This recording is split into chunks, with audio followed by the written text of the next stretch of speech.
ఆ చల్లని సముద్ర గర్భం దాచిన బడబానలమేంతో ఆ నల్లని ఆకాశంలో కానరాని భాస్కరులు ఎందరో అని పాడిన ఎవరు కాకతి, ఎవరు రుద్రమ, ఎవరు రాయలు, ఎవరు సింగన, అంతా నేనే, అన్ని నేనే, అలుగు నేనే, పులుగు నేనే, వెలుగును కూడా నేనే, తెలుగు నేనే అని పలికిన రైతుదే తెలంగాణము, రైతుదే ముసలి నక్కకు రాజరికంపు దక్కునే అని గర్జించాడు.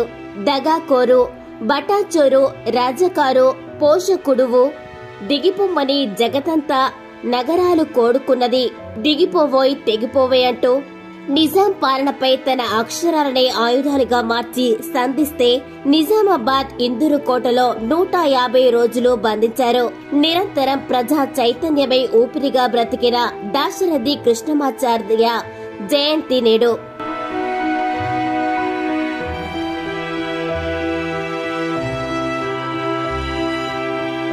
ప్రత్యేక తెలంగాణ రాష్ట్రంలో మన చరిత్రను తరతరాలుగా నిలుపుతూ మన ఉనికిని బ్రతికించిన మహానుభావులను స్మరించుకోవడమే నిజమైన దేశభక్తి.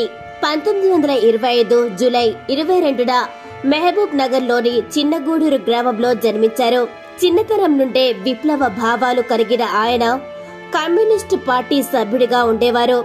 రెండవ ప్రపంచ యుద్ధం తర్వాత ఆ పార్టీ వైఖరి నచ్చక నిజాంకు వ్యతిరేకంగా సాగుతున్న ఉద్యమంలో పాలు పంచుకున్నారు. ఆయన రచించిన అగ్నిధార కవిత సంపుటిలోని నా తెలంగాణ కోటి రతనాల వీణ ఎంతటి ప్రాచుర్యంలోకి వచ్చిందో అప్పటి సమాజమే కాదు, మలిదశ తెలంగాణ ఉద్యమంలో కూడా కీలక పాత్ర పోషించింది అనడంలో ఏమాత్రం అతిశయోక్తి లేదు.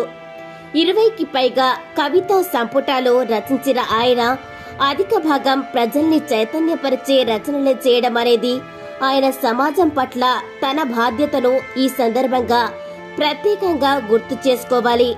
ఆయనకు 1967లో ఆంధ్రప్రదేశ్ సాహిత్య అకాడమీ అవార్డు, 1974 కేంద్ర సాహిత్య అకాడమీ అవార్డులు లభించాయి. ఆంధ్ర విశ్వవిద్యాలయం ఆయనను కళా ప్రపూర్ణ బిరుదుతో సత్కరించింది. ఆయన సినిమాలలో కూడా పాటలు రాశారు. నేటి తెలంగాణ సమాజానికి ఆయన రచనలు ఒక ఆదర్శం. కొత్త తరం రచయితలకు ఆయనొక మార్గం. ఆయన కలలు కన్న అభ్యుదయ సమాజానికి నేటి యువత పాటుపడాలని ఆయన శత జయంతి ఉత్సవాలు ప్రారంభమవుతున్నా మరొక్కసారి ఆయనను స్మరించుకుంటూ